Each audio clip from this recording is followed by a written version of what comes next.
Hey there, everybody. It's me, your buddy Dave, the host here at the Dark Stuff channel. Thanks for checking out the new video. I know it's been a while.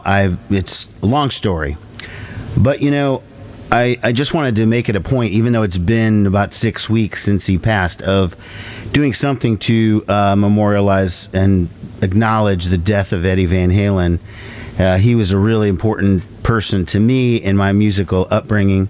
And although you don't really see me talking about Van Halen on the channel, that's largely because they've had one record in the last 25 years. So, or well, two if you count Van Halen 3. So they just haven't had a lot of current stuff. And when they put out reissues, there haven't been any bonus tracks. So I didn't really feel like there was all that much to talk about. But he was a really, really significant guy to me. And, you know, here's my vinyl of the first album. And I've got all the records here on right next to me, and the CDs of the ones I don't have. I first started getting into Van Halen probably about 1981.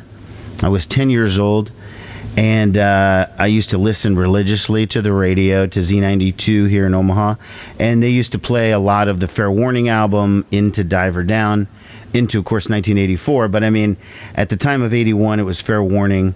I used to hear those songs, you know. Here, I'll pull it out. Here we go.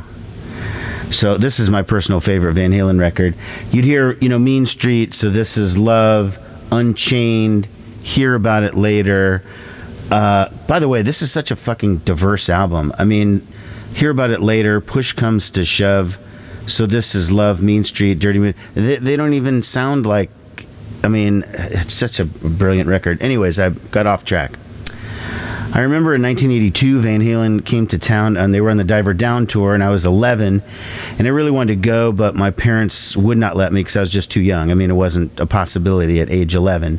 I went to my first concert at 12, so just the next year, but of course, too late to have seen Van Halen on that tour. I finally did get to see Van Halen in 1984. Here's my ticket stub. They did 2 nights at the Civic Auditorium. And I remember the show quite a bit. I remember David Lee Roth making a joke about Kevin Dubrow having fake iced tea in his Jack Daniels bottle, or fake Jack Daniels in his Jack Daniels bottle. He had iced tea or whatever. And I remember my buddy getting his tour book stolen by some teenage ruffians or whatever who said, "Hey, can I look at that? You know, the book that he just bought." And the guy took it and was just like, "I'm not giving it back to you." You know, we were 12 or 13 or whatever, so it was kind of like lesson learned, I suppose. But anyways, it was a fantastic show, and you know, I wanted to be a guitar player when I was a kid, and I took lessons, and I was never very good. I couldn't even figure out Louie Louie, you know, playing. I mean, nothing. My ear was just not there. I couldn't hear it. I could only play songs if someone showed it to me, or there was sheet music. And even with the sheet music, it never seemed like it was right. You know, when you'd buy that tablature stuff, it just didn't seem accurate. So I could never play like I thought, you know, I wanted to play, and this never sounded the way I wanted to sound. And I couldn't just figure out Van Halen on my own, and I couldn't even do it if someone was doing it and having me, you know, the way I learned songs was I would just mimic somebody when I saw them do it, but I could never have gotten that.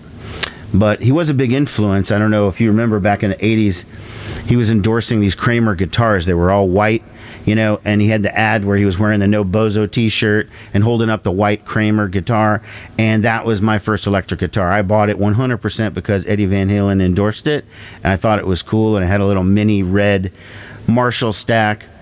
And I remember reading something that said on the first Van Halen album that Eddie's sound, his tone, which was so perfect on this, was achieved just going straight through his amp, which to me is shocking. I mean, I know they did some post-production stuff, but I could never get my amp to sound that cool ever. I mean, and I had a Marshall stack. I mean, it was a little one, but still, I saw Van Halen had it. Anyways, so I gave up on guitar probably by age like 14 because I just was never going anywhere with it. But I was a big Van Halen fan. And I think what's so cool about Eddie Van Halen and why he's so different, yeah, everyone talk about what virtuoso guitar player he was, what a great keyboard player he was, and he was such an amazing musician, all of which is totally true. But the thing that I think people overlook sometimes about him and what was so great and why he was so talented was he was a great songwriter as well. People don't acknowledge this. Of all the original Van Halen songs, and I'm not talking about with Hagar or with Gary Cherone, because I don't really understand how that section worked, really. But I imagine it's pretty similar to the way it did with Roth. But the way it works with Roth is Eddie Van Halen and David Lee Roth write all the songs. Obviously not the cover songs. Any original Van Halen song written on those first 6 records, that was written by Eddie and Dave. And that's not to diminish the talent of Alex Van Halen or Michael Anthony. Those guys are great, and they totally fit in the band. But if you want to talk about writing, it's Eddie and the riffs, the licks that he comes up with, the extra parts, and Roth, who comes up with the vocal melodies and the lyrics, and they work together on it. They were amazing. So when you think about like guitar player shredders or whatever, guys who can play really, really fast and do all the tapping and stuff like Eddie Van Halen did, most of those guys don't have real careers or any hit records or any interesting thing beyond, wow, this guy can play super fucking fast. Look at his fingers. Eddie Van Halen was tasteful. Not only was he very melodic, and those riffs were alternately very heavy and cool, but also very catchy and melodic. You could sing every Van Halen song. They were pop songs. Also, the solos was not minutes and minutes and minutes of just wankery, of just noodling and making people bored.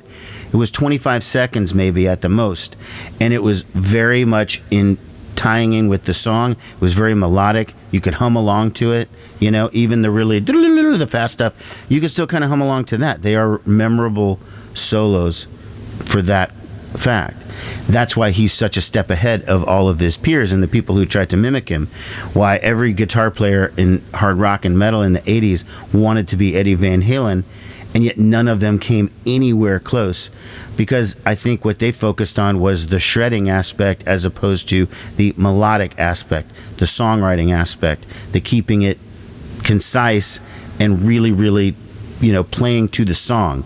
Not, here's our song, and then we're going to noodle for like 45 seconds or a minute with a completely unrelated piece of music, a section of music, and then we're going to bring it back into the song, and the whole solo is look at me how cool I am. I don't think Eddie Van Halen ever did that. Nothing was like, hey, look at me how cool I am. He did the one solo, Eruption, on the first record, and then he never did another one like that again. The next time it was Spanish Fly on this one, and he had on Diver Down he had Little Guitars. Oh, that was the intro to Little Guitars, and then Little Guitars itself. And Secrets is a really great tune. Played it a different way with that chorus effect, and watching him is cool. There's a video on YouTube of him doing it. It's really awesome to watch because you just don't see any guitar player doing that. And again, it wasn't heavy metal. It wasn't noodling. It was just him showing off his extreme talent. At some point along the line, though, I kind of moved on from Van Halen. I kind of went Team Dave when the two of them split. I did, here's my ticket stub from Van Halen 88. I did give them a try with Hagar, and I did enjoy the show. But I'm not going to talk negatively about the Van Hagar years or Gary Cherone years or whatever, because this is a video coming from love, not to be critical or anything like that.